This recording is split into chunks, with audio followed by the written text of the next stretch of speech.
What's good, everybody? Esteban here, also known as Esteban, here with the Hustle Holdings podcast, where we inspire and empower people to hustle through the power of investing. And today I want to introduce a good guest, friend of mine. His name is Iyan. Go ahead and... Yeah. Well, thank you for having me on. I really appreciate this opportunity to kind of come talk about my stocks and my portfolio a little bit. I don't think I would have gotten this opportunity from anyone else, so it's pretty cool. And I guess just a little bit about me. So my background is actually kind of in tech. I'm actually come from an IT background, so definitely an outsider when it comes to investing. And I should probably preface this by saying, I'm not giving any investment advice or anything like that. That's right. No investment advice. This is not tailored investment advice. Yeah. Not tailored investment just advice. my opinion, but hopefully it can be a little bit informative.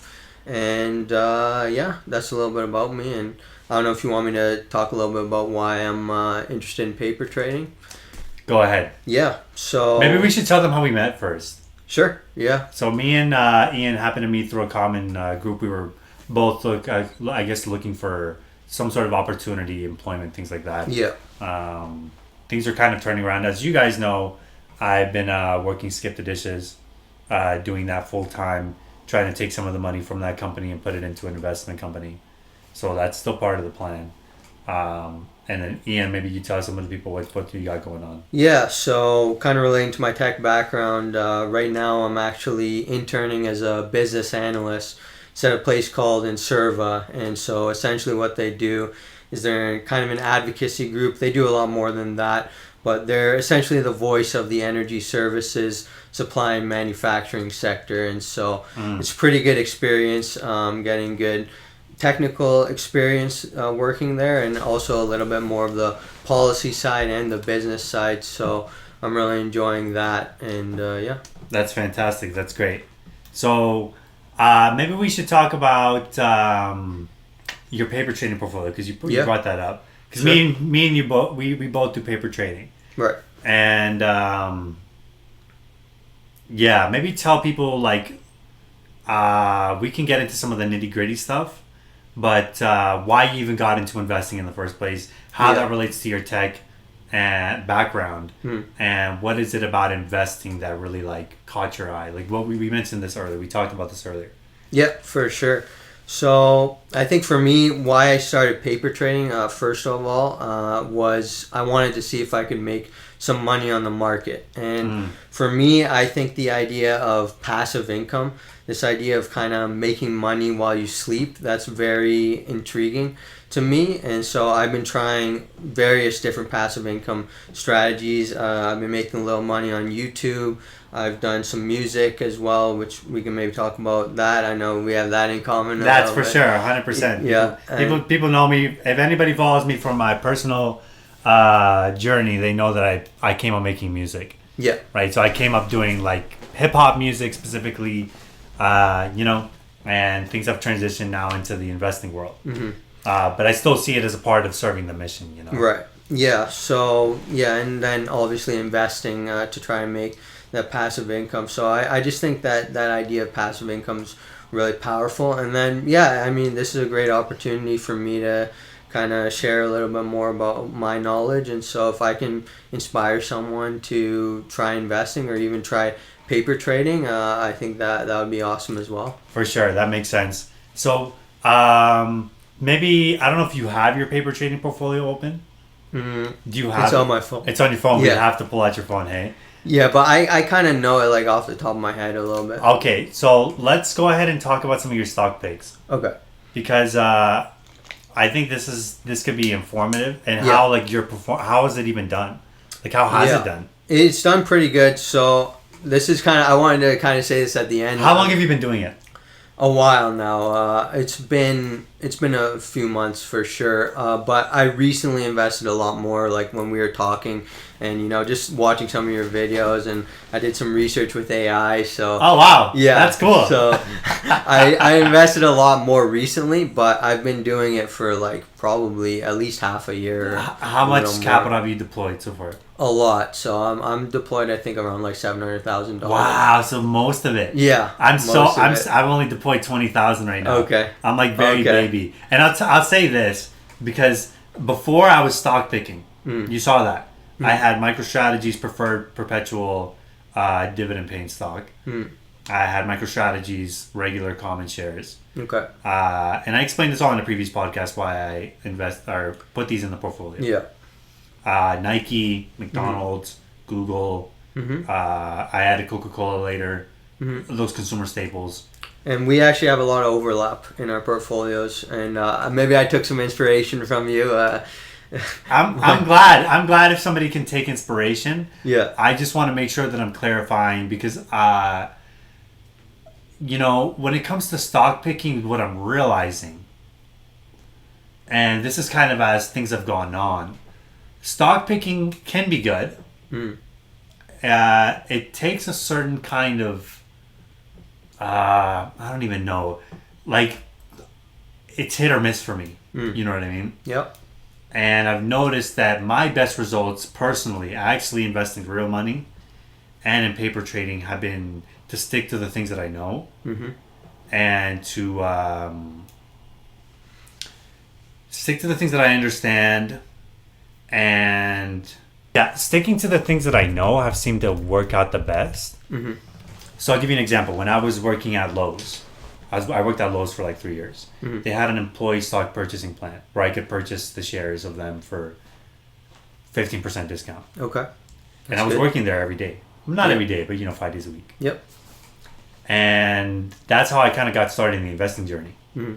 Was like, let me actually see if I can make my money work for me. I had like good amount of savings at that point, maybe like 15 grand. I wanted to invest some of it.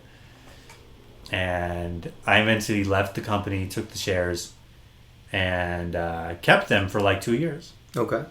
And I saw in 2 years I made like a good like $600. Yeah. And it was like on like maybe $1,000, $2,000 invested. Okay. I was in the middle of the pandemic. Okay. It's like 2021, 2020. Yeah, 2021. Yeah. And that's what really caught me into the investing bug. Okay. Like that got me into the investing world. Right. Where it was like, oh, I can put my money in this thing and it makes money over time. Fucking fantastic. And as I was studying, I realized like the things that kind of guided me at the time was like investing in things that I understood. I was listening to Buffett. Yep. We know the Buffett. legend, right? The legend. And he's got so much game. You know? And he's like, oh, like invest in the things you understand. And then I happened to be with my friend Junie. Shout out to Junie. And he was teaching me about like how to analyze a company, how to read financials, how to go through a 10K, 10Q. Yep. You know what I mean? It's important to have, especially if you're investing, right? Especially if you're stock picking. Yep. You know what I mean? And so I realized like, wow, like this is powerful. And it opened up my eyes to business. And that's what really got me into like interested in investing and all this stuff. And as I got older, I invested like more. I bought Google. I had some GLD at some point, some Spotify. I sort of like was picking the things that I felt like I understood, that I thought was profitable, and were going to continue to be profitable. I didn't want to overextend myself too much. As I got older, and like became a little more of a gambler, because of some of the things that were happening personally. I had a lot of debt. At a certain point, I was making a lot of income. Obviously, people know what people make on Skip the Dishes. Not a lot. So I was looking for other ways to make money. You're saying you probably work over 40 hours a week. Oh, yeah. 50, 60 at times, Yeah. And so at least that was the pace for like a good year and a half to two. Things have slowed down a little bit. But I was looking for other ways to make money. And that's where like me learning about investing, and people saw that on my Instagram. I was posting a lot of that stuff on Instagram about the investing. You know what I mean? And sorry, I just want to make sure this is recording. Sure. Yeah, good. And people saw like on my Instagram, I was posting all that stuff about investing. Yeah. And it was like, oh, like, okay, this guy's transitioning, but this is like useful stuff, or at least I hope it was something that was useful. How did your audience kind of react when you... Some people didn't like it. Some people didn't I saw my followers start to drop a little bit. I'll be honest. I was at 1,000 and I dropped down to like 960. Because some of it was controversial. Like you post things that are controversial, right? Sometimes, yeah. We know how that's like. Yeah. But there's a reason why you're doing it. What do you think the reason is? You tell me why your reason is. I'll tell you for me. the reason why I was doing it was because it came down to the hustler mission to improve the life of myself and the people around me. Yeah. I definitely agree with that. Right. Yeah. Like, if I can give this information to be useful to somebody, to help them out with their personal finances, their business, to inspire them, to empower them, like, I would be more than happy to do that. Do you know what I mean? Yeah. And that was really something great. I needed at that time. Yeah. And it was a positive feedback loop. Yeah. So you go ahead and you tell me why you post. Well, the reason I post, well, I don't know. Like, I posted something the other day, like, should Alberta separate, right? So I guess that's a controversial topic. And the woman who was being interviewed said no, essentially, we should stay a part of Canada. Yes, I remember that. Yeah, and so I guess the reason I post stuff like that is, for me, when I post something political, I'm doing it because I want the best for Canada, right? And I want the best for our country. But yeah, I mean, the same thing you said, like, if I can help inform people and, you know, provide that, that's really great too. But yeah, that's the reason I kind of post the political stuff, is because I hope that what it's saying is the best for the country. So I posted Danielle Smith.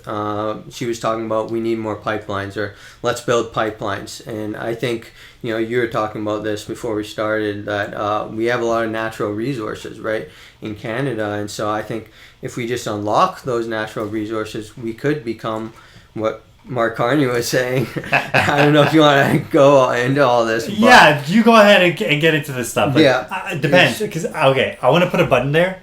Well, let me just finish. Okay, we can become an energy superpower. I think we have that potential, but we need to kind of take that bold action. But the reason I post that controversial stuff is because I think what's being said is hopefully the best for the country. And the political stuff, at least, right? Got it. That's very interesting. Okay. Yeah. I want to get into a lot of that. Okay. So we will get into a lot of that. I just want to finish the point that I was making. Sure. Which is, like, as I got older, I started experiencing, like, some of the inflation, things like that. You probably experienced that to a certain degree. For sure. Yeah. It forced me to want to, like, learn to invest more. And I realized, like, there were some big things that I could do with investing that could help alleviate some of that pain. You know? And so I got into, like, Bitcoin. I got into gold, silver. Okay. Obviously, those things that had been doing very well over the past, like, 3-4 years. Yeah. So I was like, okay, this is definitely, like, a way for me to, like, increase my balance sheet, feel a little more financially secure. And, nice. Like, I saw some of those investments really pay off. Okay. But then I saw myself getting overextended. Picking shit coins. Okay. Hey, man, I've done it too. That's right. I can be honest. I have a few meme coins myself. I got PP and not Dogecoin, but Shiba Inu. Inu, yeah, that's right. That was the one that, like, skyrocketed when Elon tweeted about it or something like that. I've heard about that. So we all get into a little bit of speculation stuff, right? Yeah. So come back to the paper trading portfolio. What I've came to the realization is, especially with the company that we're building now, right? And Buffett has said this. You know, he's like, people over time, average people will do better if they just put their money in an index fund instead of trying to pick stocks. Yeah, and actually this was kind of my learning lesson out of this, because I looked, like, over the last 90 days, and I'm nowhere close to beating, like, the market. Yeah, so right. I've gone up about 4%, but I think the market was up like 15%. So I think my learning lesson was, you know what, maybe it is better to just take your money, wait for the S&P 500 to kind of dip, and then just invest and hold type thing. Yes, I agree. And that's the realization I came to as well. And the reason I came to that realization is because, like, I was handling so much stuff with the company. Right. Like, at some point we were like, we're selling merch, we're doing music, I'm doing the Skip the Dishes, I'm getting a job interview. I'm like, this is a lot. Yep, for sure. And, like, when I was very focused on the investing stuff, it was easier for me to kind of pick stocks and see where things were going. Okay. It's still a fun thing that I like to do. Yeah. But I think over a period of time, I heard Howard Marks say this. Okay. He says, when I pick stocks, it's less about picking the winners and more about not picking the losers. Do you know what I mean? Yep. Not picking the losers. Yep. And for me, I'm like, okay, what is not going to lose over time? Almost really focusing on that downside. Okay. And I'm like, okay, like, I know that if I pick something that I understand and I have an inside edge on, that can help. Right? So if I'm going to pick stocks, I should pick something that I probably understand. Use, understand, have an inside edge on. If I'm not going to pick stocks, let me just pick things that I think are going to not lose over time. Yep. So that's kind of how strategy. That's how I transitioned the portfolio over time. Okay. Was like, recently I made some purchases. Okay. And I just put in an S&P 500 index fund.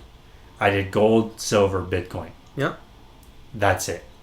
That's the main core of the portfolio. Okay. I wanted to hedge inflation. I wanted to have a bit of a upside if the economy does well. Silver has some upside on that as well. It's a little speculative, but it does kind of over time. Yeah. Silver can be a bit of a speculative thing, you know. Okay. But the S&P over time should match what the market's doing. Yep, you know? for sure. So that's kind of, I think that's kind of how I want to approach my portfolio. Okay. Well, I would say for me personally, I think it's pretty high right now, but I think it is a good investment because if you kind of look at how gold's made, and I've studied a little bit of astronomy, it's actually, I forget. Not astrology. Not astrology. No, this is the actual planets and stuff like that, not the horoscopes. But it's two stars kind of circle around each other, I think, and then collide and blow up, something like that. So the point I'm making is it's very rare. Gold is very rare. That's right. There's not much of it in the universe, and so I think it is actually a good investment, gold. But I don't know, it just might be too high right now. But maybe you can speak more about that. I'm sure you know more. No, that makes a lot of sense. Why do you think it's too high? Just I was just looking at a chart and it looks like it's skyrocketed up. That makes sense. I think that makes a lot of sense. I don't know if it'll go down, obviously, or keep going up, but... Yeah, I think generally what you're speaking to is the fact that you don't want to buy at the top of the market. Exactly, yeah. I think that's great advice. Yeah. Like, if you buy a dip... Buy low, sell high. High, exactly. Yeah. Those dips can be... That's actually worked out for me.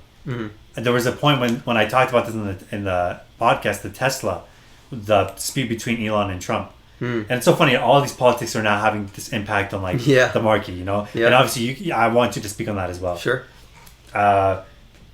But it's like, it's so funny that like people tweeting now is causing shares to jump up and down like 15%. Yeah, for sure. It's a crazy world. It's a crazy world. It really is. And so, but I see it as an opportunity to take advantage of those things, right? Yeah. So when Tesla dipped, I bought a little bit of it, right? But I didn't oversize my position. And that's what I noticed when I was doing with the stock picking. I started oversizing my position. There was a point when I was up in 4 weeks, 10%. That's really good. I was like, whoa. Yeah. Like, this is incredible. Yeah. And all my strategy was buy things that I understand. Buy things that I think look undervalued. Okay. And just buy one share of each. Okay. I just wanted one share of each. I didn't want to oversize. Okay. I wasn't thinking about 10% allocation of this thing, that, the other. And it was just like, I saw myself get a little greedy. You know? I saw myself get a little greedy. Okay. And I was like, oh, like...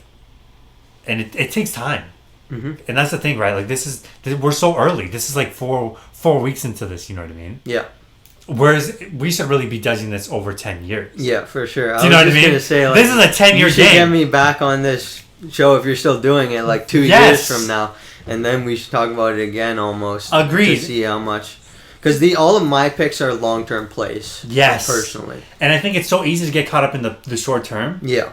Of like, oh, my portfolio is not performing the market. Yeah. Or, oh, shit, like I'm actually down, like, or I'm flat. But it's like, look at it over 10 years. Yeah, for sure. 5 years, 20 I think if years. you look at the market every day, you'll go crazy. Your hair out. Yeah, exactly. And that's part of the reason I post my P&L every day. Yeah.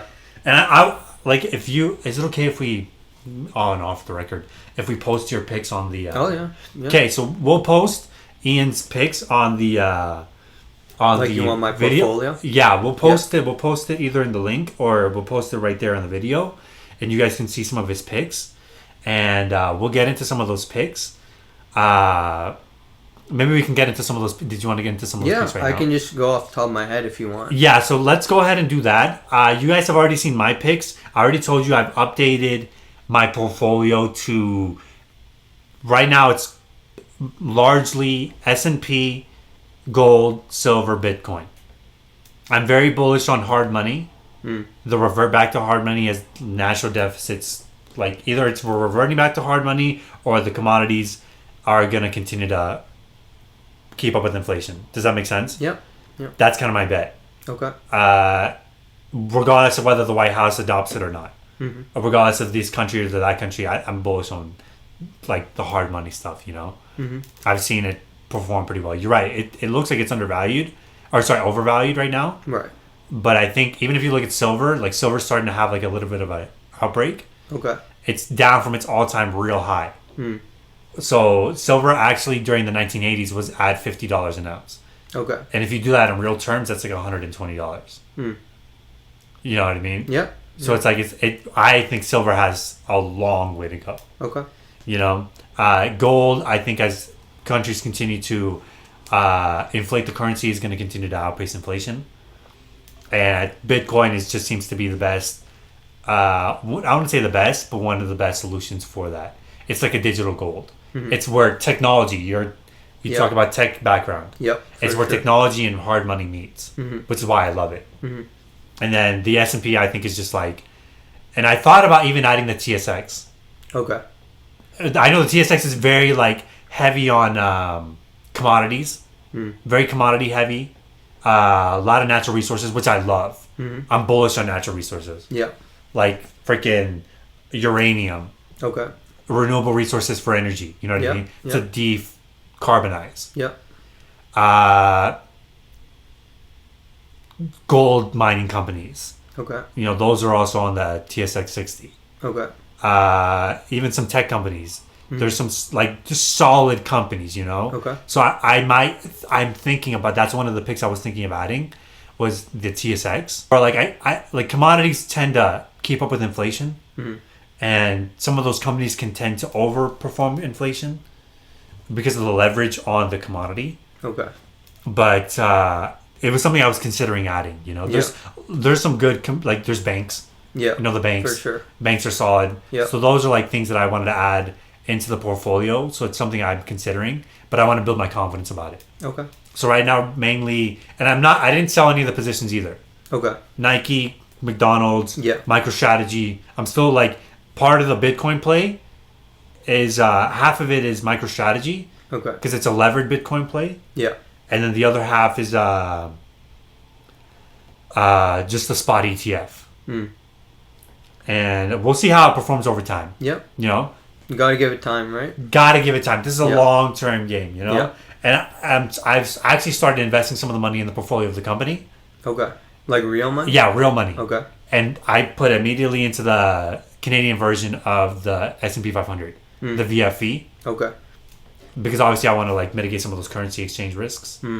I don't want to be like putting my money in American currency and then if I have to exchange it, and we've seen the run-up of the Canadian currency versus the American currency recently, so I want to hedge some of those risks. Okay.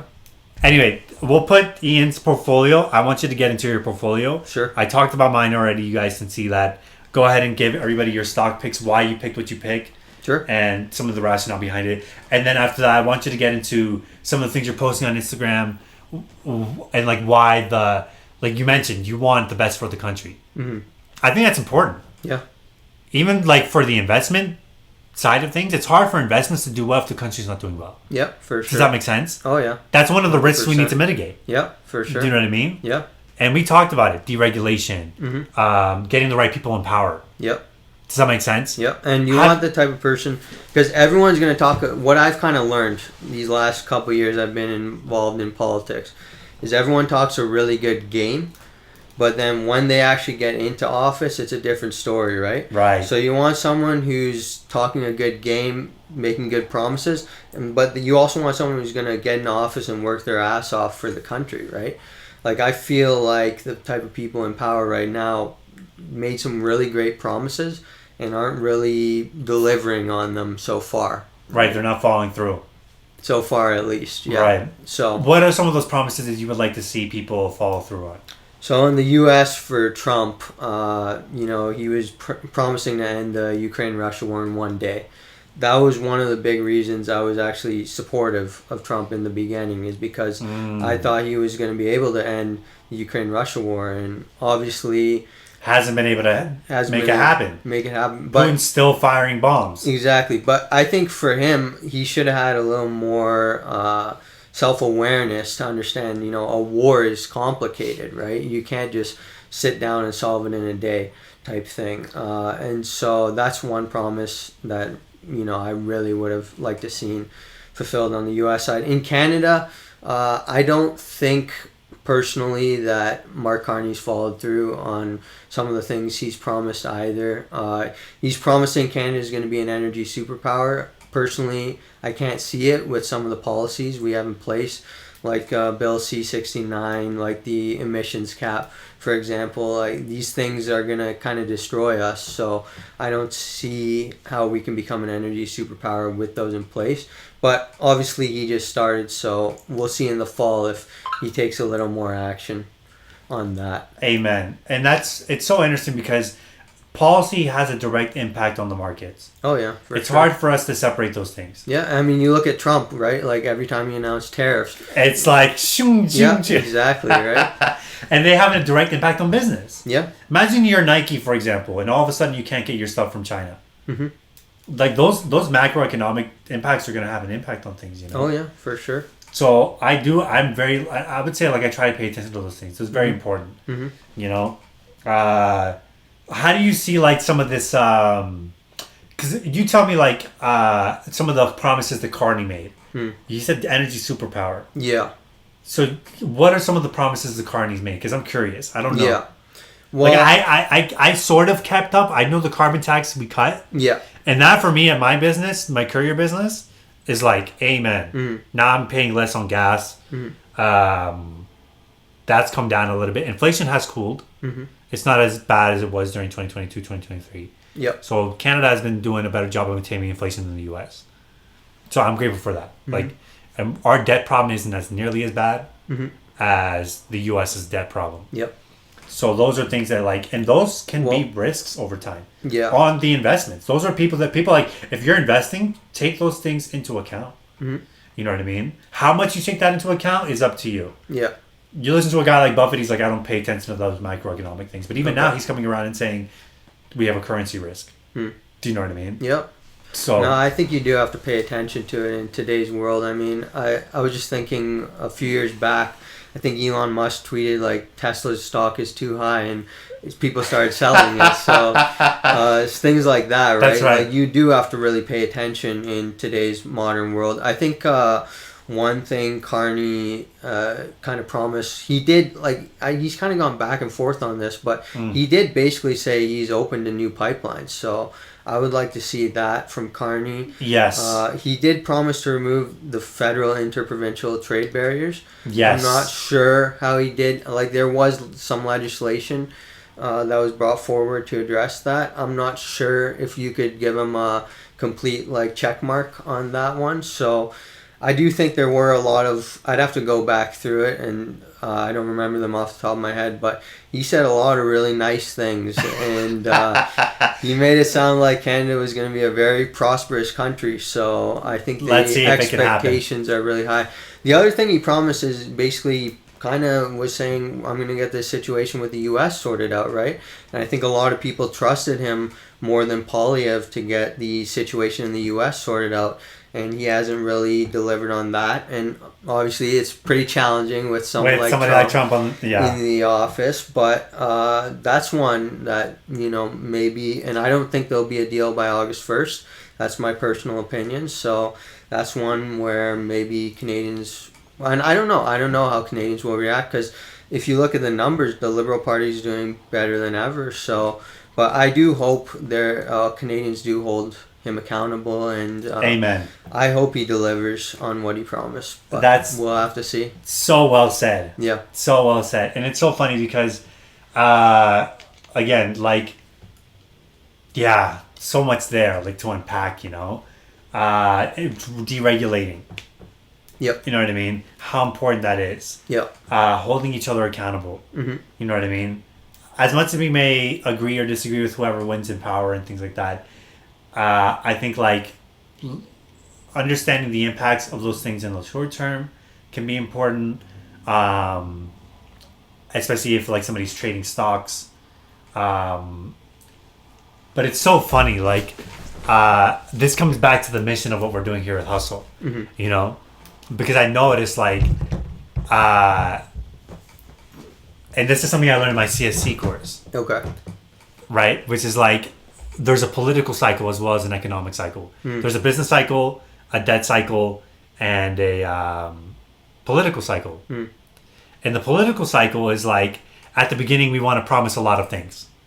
You've seen that on and on, over and over again. For sure. Like, you're 23, right? I'm a little older than you. You're a little older. Right. So, but you're starting to see some of that stuff. Oh, for sure. I've definitely seen it. You're seeing it, right? Yeah. Over and over again. We're going to cut taxes. We're going to make everything great again, right? And then it's like the disappointment sets in, right? So what happens We're going to lower egg prices, right? That's right. Lower egg prices and they double. Yeah. So this is actually part of the political cycle where people are incentivized because of the way the political system is set up here, where we get elected every 5 years. In the U.S., it's 4 years. It's even shorter.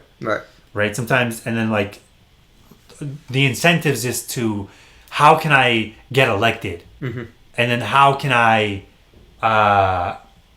It's like a short-term thinking, you know. You know what they do? They work really hard on the campaign. That's why I noticed. Like, Trump worked his ass off on his campaign. Like, he was doing at the end like multiple rallies a day. That's right. It's hard to do. I'm not gonna lie, but after he's gotten into office, maybe he's still working and stuff like that, and he's still, you know, he's in wherever right now, Scotland, but he hasn't really lived up to what he promised, right? And even with Carney, you know, I was surprised because he said we're in a crisis, right? Like, that's what he made it sound like.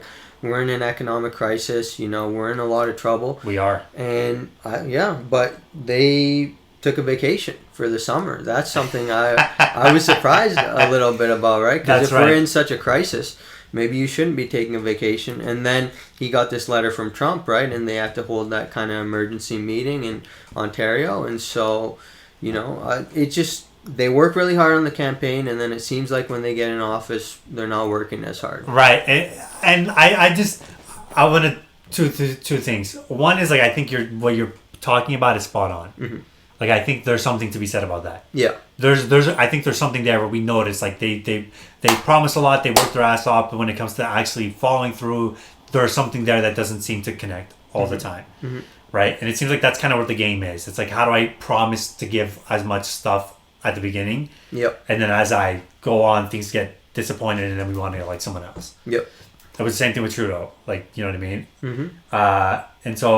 And I noticed, like, with my course, that's a political cycle. They cut taxes at the beginning, they promise more spending, and then as they or less spending. Well, like, I guess now they're doing less spending, right?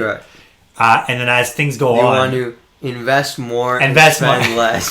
How that works, I don't know. I'm not quite sure how that works, but... Right. And then, like, as things go on, they realize, like, oh, we have to, like, we might have to increase taxes. Right. Because now we have to, like, pay for some of the things that we promised we're going to do. Well, I don't know if you follow municipal politics at all, but, the tax increases municipally has been pretty crazy. That's right. That's right. And they have a surplus actually right now municipally, but they don't want to... Well, they're considering it now, but at first they definitely weren't considering using it to cut taxes at all. So right. And so the reason why I bring all this up and why I want to bring it back to the mission of the company is like politics is important, and I think it's important to pay attention to. One thing I'm like, what can I do about it? You know what I mean? And obviously, as investors, me and you pay attention to some of this stuff. We want to see what's going on so how we can position our portfolios accordingly. But on a day-to-day basis, like, what can I do about it? You know what I mean? And that comes back to, like, how can I hustle? You know what I mean? How can I hustle? What can I do to make things better? You know what I mean? And I noticed, like, those things have an impact. We should be aware of those things. And I'm not saying they don't matter. But it's like something that we should, like, it comes back to like, what can I do? And that's why I'm even doing this podcast. It's like, how can we position our portfolio accordingly? How can we, like, inspire people to go out there and either work their ass off, work smarter? You know, that's something I want you to get into because you're into tech. Right? So you're into politics, but you're also into tech. So Well- there's something there that you realize is like pushing humanity forward, Oh yeah, for sure. right? Well, I was gonna just say like half my job right now is actually trying to work smart instead of hard. Hard. Yeah. Right. And trying to kind of automate some of those stuff. I'm curious though. This is interesting for me. Yeah. How would you say like because you want the best for Canada, right? Yeah. That's so interesting. I think like that's important. You're almost tackling the same problem but on a different front. Mm. Yeah, well, if Canada is economically prosperous, right, then your TSX is going to go up, right? That's right. That's right. And if we have like the right policies, the right people in place, then what do you think is more important? Do you think like how important do you think politics are versus like innovation? Like, what do you mean? Because I think both could go like Hand in hand. Yeah, exactly. I see. Because like it's. I think you need more innovation in politics, almost. Yes. Yeah.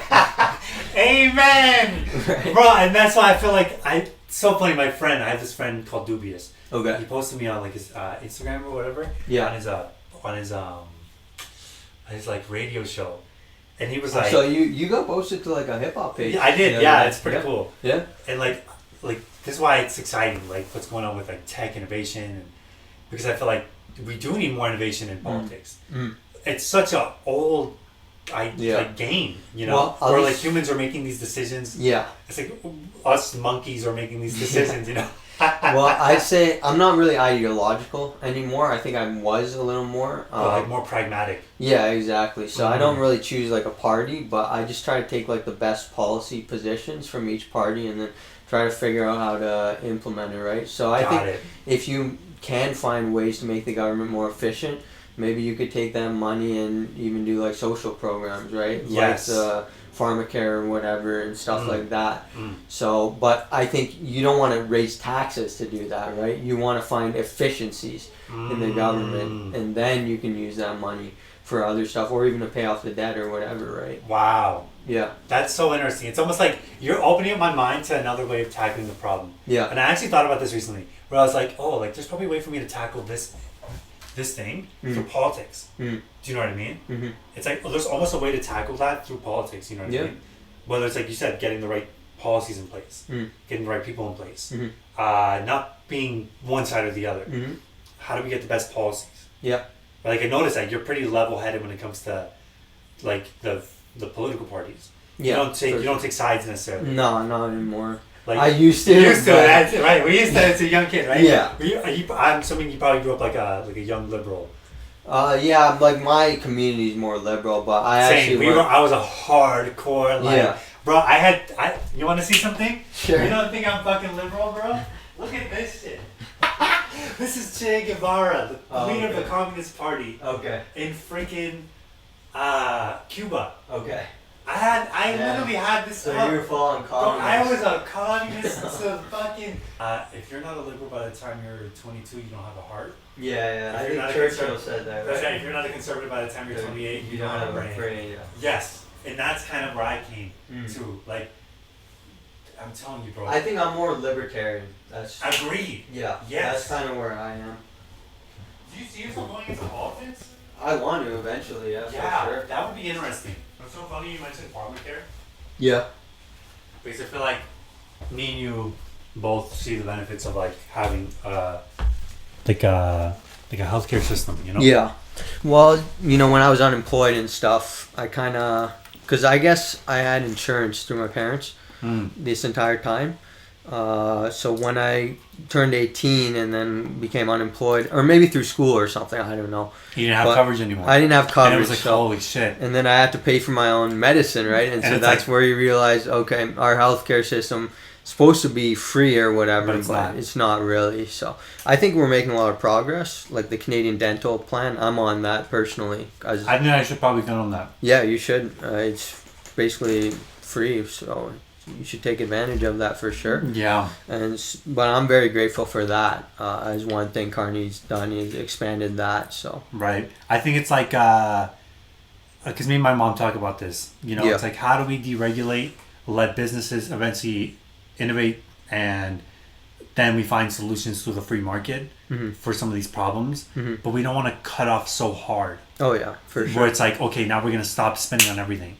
Like as much as that sounds good, like for example, even with my schizophrenia medication, they're cutting back on some of that.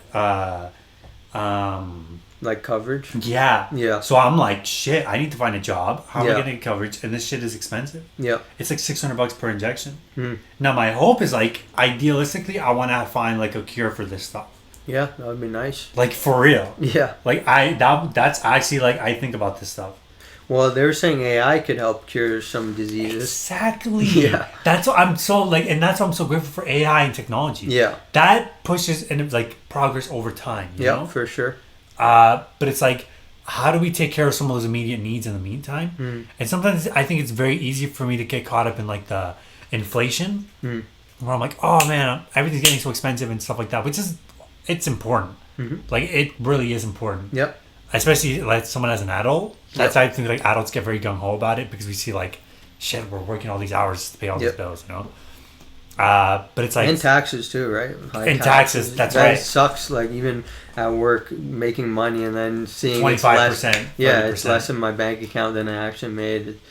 But at the same time, it is nice to have the Canada pension plan and the employment insurance, right? If things go wrong, it's a nice kind of backstop. So that's right. That's why I'm kind of a little more mixed, right? That I definitely want an efficient government. A smaller government would be nice. Want to tackle the debt and all that stuff, but I also think it's important to have good social programs, and I think the government can help people, right? It should be like a resource that helps people as well. Right. I think so as well, to a certain degree. Right? Because I think what happens is like sometimes with the best intentions in the world, we're like, hey, we want to give people access to healthcare. Yeah. Right? But then like sometimes we don't ever roll back some of those that spending, you know what I mean? Oh yeah. Yeah. Do you know what I mean? Yeah, you gotta do it smart, right? You can't just, and it's the same thing with all issues, right? You just gotta think smartly about it. Like even with immigration, right? Like you gotta be smart about that stuff. So you can't raise taxes to do the social programs. That's probably what the NDP would do, right? Right. Raise taxes. And that gets frustrating. Yeah, for sure. Because sure, we want to have everything for free, but who's going to pay for it? Well, the taxpayers. Right? Exactly. And who are the taxpayers? So what I would do is I'd find efficiencies in the government, and then I'd use that money to do whatever I wanted to do to give more back to the people, right? Right. I think that would be great. Yeah. I think that would be fantastic if somebody can find a way to do that. And I think Carney's doing that to a certain extent. I think so. He's doing. I think Trump's doing that to a certain extent. With Doge and stuff, yeah. Like Doge, that was a good idea. It was a good idea. I agree. It didn't really execute the way they wanted it to. No. And he kind of overrid Doge with the big beautiful bill. Exactly, right? And that's why I'm like, what are you doing? It's so stupid. Yeah. That's why I'm like, but I think it's the way the system is set up. It's almost like it's like we have the best intentions of the world, but when we have this fucking system that's just set up this way, it produces a lot of great things because we get the best ideas sometimes. Like I think that's the idea behind politics of like having a democratic society. Yep. It's like we the people get to decide what's best. Yep, for sure. And the best ideas get the battle. You don't want a dictator, right? That's right. We don't want that. But we do want things to progress. Does that make sense? Yep. I don't want a dictator. I want things to be done democratically. Yep. But it's like... But you need progress, right? Like you can't just have... Like it's nice in the US that they have executive orders. Like we don't have that really in Canada. And so I think that kind of slows down what we're able to do, right? Like even Carney was signing those fake executive orders at the beginning, right? To kind of show I'm doing stuff, but you still have to wait for Parliament to open to actually pass all this stuff. So like that's where those efficiencies kind of could come in. Yeah. And that's where tech could come in. Yeah. I think even when it comes to like the central banks, for example, like changing the value of money. Like how, like, okay, we raised the value of money, or the cost of money, through interest rates. Yeah. Like the Federal Reserve, the Bank of Canada, things like that. Like raising the cost of money and like also like diluting the money supply. Some of those things are made, I think it's actually made by a committee. It's on my wall. Okay. It's made by a committee of like 12 people. Okay. And these people are making the decisions of whether how much your money is worth at the end of the day. Mm. Do you know what I mean? Yeah. And it's like, imagine that. Yeah. 12 people. It's kind of fucked up. making a decision about how much everybody's money in the country is worth. Yeah. Do you know what I mean? Yeah. And it's like, we can either increase the value of your money by raising interest rates. Yeah. Or we can decrease it, which is what they do a lot of the times. Right. And print money. Mm. And it's like, all of a sudden now your money's worth less. Yeah. Like, you're working and it's worth less. Yeah. We definitely need a better strategy than just printing money. Yeah. I don't know, that doesn't seem to be like the best thing, right? Yes, exactly. And that's kind of where like I'm at, you know? Yeah. Where I want like fiscal responsibility. Oh yeah. That's all I want. For sure. We can have if we can afford it. Yeah. If we have a surplus. Yeah. Sure. Yeah. But we don't have we a surplus. We don't have a surplus. That's the problem. Exactly. Yeah. That's kind of what I'm saying. Yeah. Right? So, but I mean, I see the value in the social programs as well, right? Like, I take advantage of them, right? Like, if it wasn't for that, like, I probably wouldn't. I'd be fucking on the street somewhere. Mm-hmm. You know what I mean? So it's like, I should be more grateful for that. And it's like, not only that, but like, there's a lot of things that I have taken advantage of, like, that help. You know, I just wish like the government, I think, should be like a short-term solution to that, and the free market should be a long-term solution to that. Yeah, and the other problem. What do you think about that? Like, well, the only issue with the free market is I think they're not incentivized to do it. Exactly. I think you need to kind of guide them in the right direction, and that's what I don't think you punish them, right? Like that's what an emissions cap is. That's right. That's what a carbon tax is. That's key. punishing, right? That's right. But what you want to do is incentivize. That's the exact right word. That's right. Incentivize. Wow. Yeah. Bro, this is like enlightening. This is a fucking great conversation. I think I got all of this on audio. Okay. So we can add all of this in. Okay. Yeah, go for it. This is great. Yeah. And I think it's so funny because I think people want, especially for my following, I think they want to hear where I stand on this stuff. Yeah. Yeah.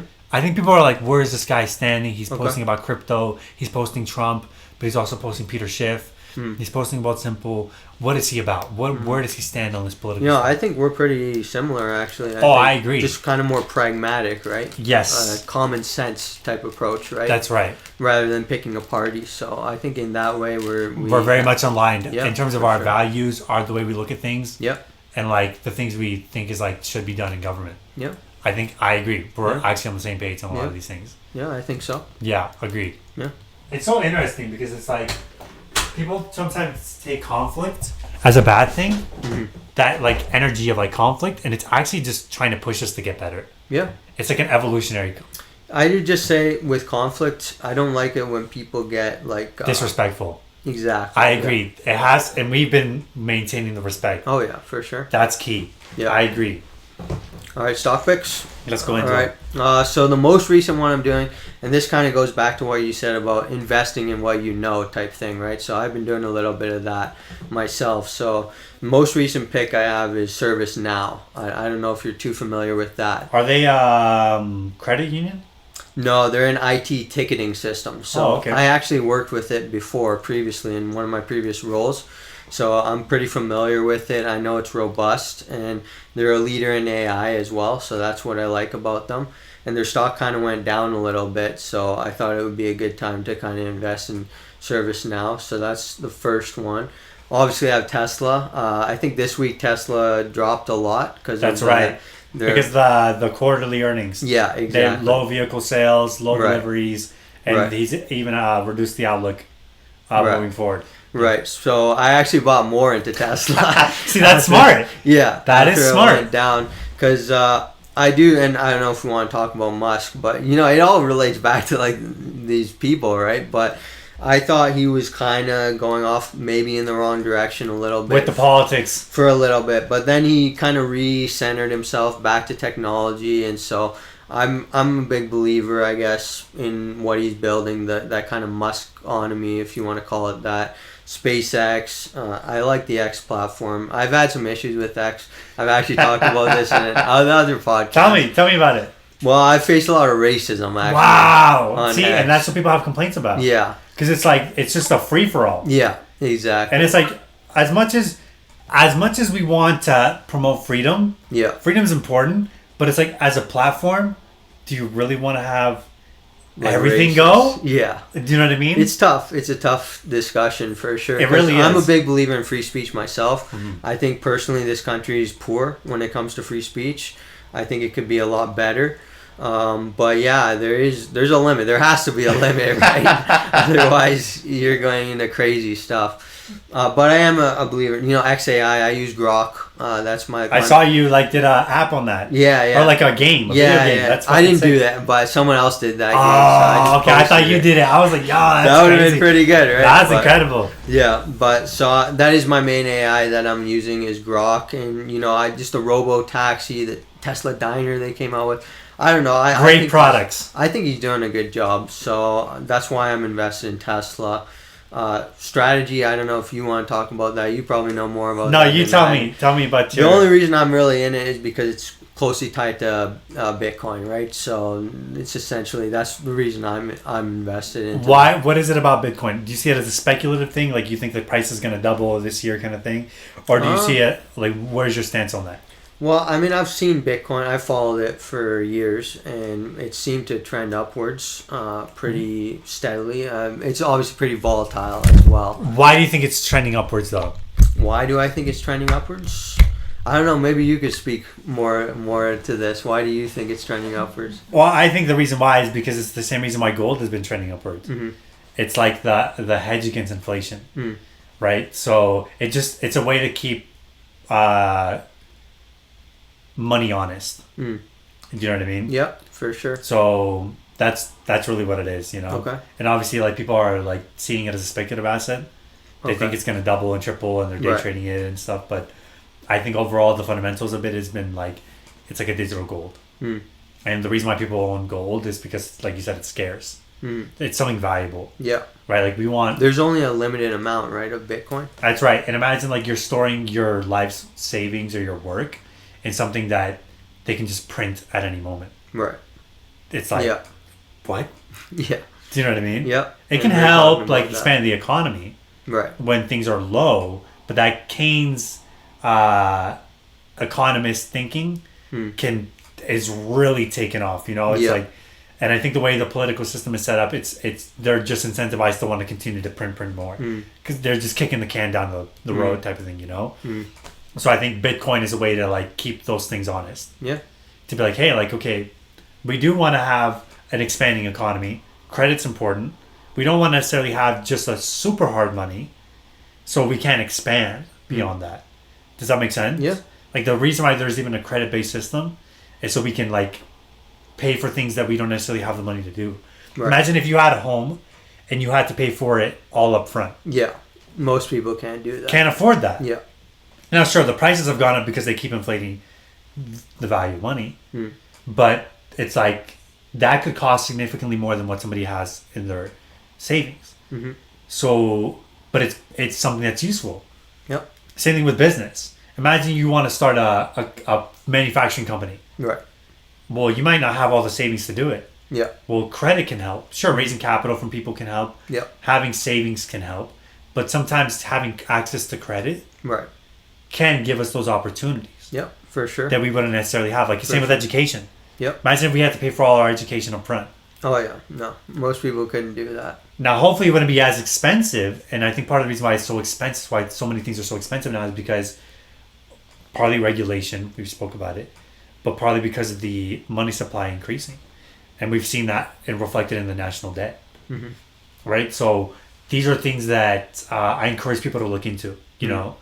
And it's something I've felt as like I've lived on my own. Yeah. When I was living at home, I didn't really feel it. But when I started paying for rent, gas, groceries, utilities, it was like, oh shit, like. Yeah. I think the big one for me, I don't know, we might have got this on camera, but the microphone, sorry, but taxes. Taxes, just having that income and then seeing the actual amount that comes into my bank account and it being less, it kind of hurts, that little hit, right?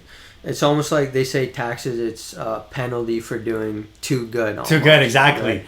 That's right. So, but I do think that, people do need to pay their fair share as well. So it's tricky. All of this is tricky stuff, right? For sure, it makes sense. There's a balance there, right? But yeah, That makes sense. I agree. I think like taxes can be a good way to redirect some of that capital into something that can be useful for everybody. I'm not necessarily opposed to taxes completely. I'm sure I would like to not pay as much taxes as I am. Yeah.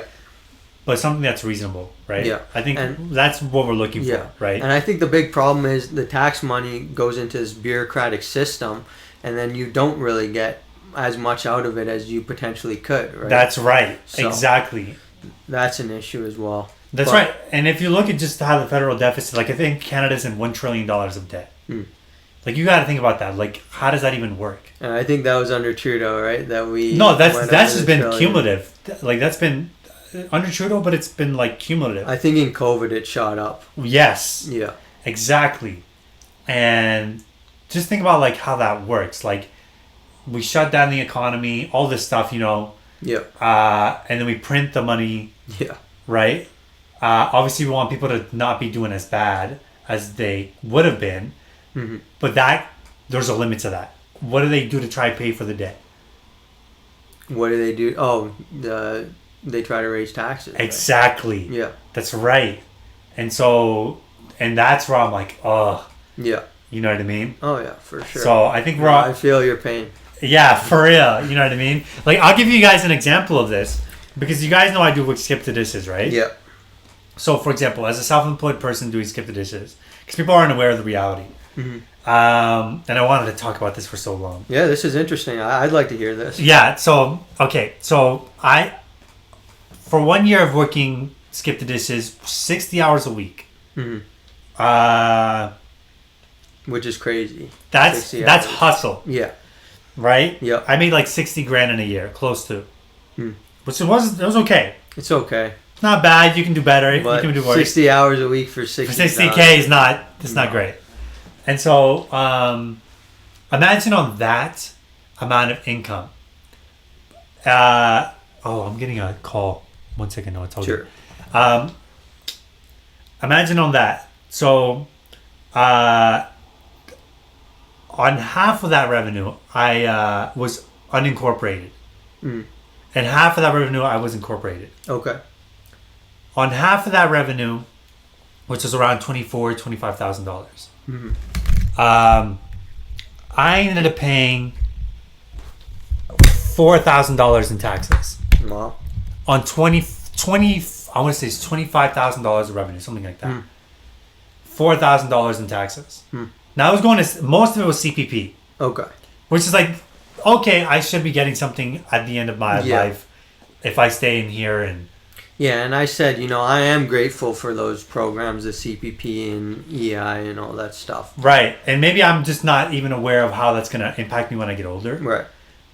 But I know right now, I'm like, oh, I have to pay for this. Yeah. You know what I mean? And imagine if somebody's expenses for half a year, let's say my expenses are $2,500 a month. So it's just math at this point, right? Yeah. 2,500 times 6 is what? You're putting me on the spot. 2 times 6 is 12. Right. 5 times 6 is 30. So we're looking at around $3,000 plus 12, 15 grand. Okay. Of expenses. Monthly expenses. Right? And I said I made around $25,000, right? Right. And then you have business expenses on top of that. Yeah. Right? So let's say business expenses is 25% of revenue. Okay. Total revenue. I get where you're going with Does that make sense? I get where I you're have going no with savings at the end of the day. I get where you're going. So it's like, I get it's like good idea that we want to have CPP. Yeah. But I need to take care of things now. Yeah, for sure. Does that make sense? Yeah. And it's like... I feel your struggle for sure. Right. And it's like, if I didn't incorporate, because people get mad at corporations and corporate tax law and all this stuff. If I didn't incorporate, if I did 60 grand of revenue on that, I'd be paying close.